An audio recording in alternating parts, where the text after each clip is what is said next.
For me, I guess when I look at creating plans, I usually approach it around November of this. So in November this year, I'll get ready to plan for next year, and I'll look at what my plan was for this year and think of, well, what at my core, what's the thing that I want to focus on next year? So it may be on professionalism, it may be financial, it may be, so next year for me is a big year because I'm going to be starting work on an album that I'm going to co-write with my fans. Yay! That's awesome. Yeah, it's really exciting. It's a world first. It's never been done. We're looking to create a global community around it. The album's going to be called Love and Other Delusions. And we've been in planning for it for 6 months. We'll continue to plan up until the end of November this year.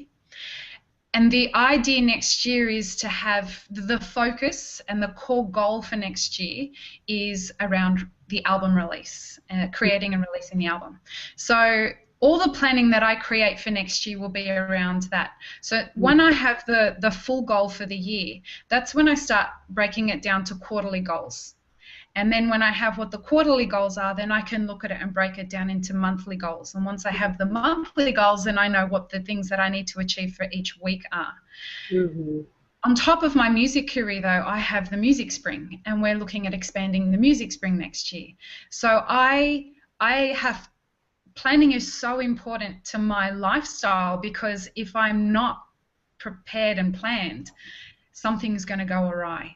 And there are people who work with all of this, both on my record label for me and one of the artists that are on my label, as well as the team that is the Music Spring. Planning gives us vision to what we're trying to aim to. Yeah. I agree.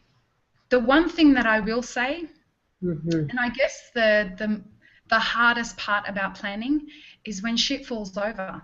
A lot of the time, especially in the music industry, things don't go to plan. And I think for me as an artist, that was the hardest part about all of this. I wouldn't want to collect all the tears I cried. The fact that, why aren't I massively famous yet? I honestly thought this was going to take 2 years.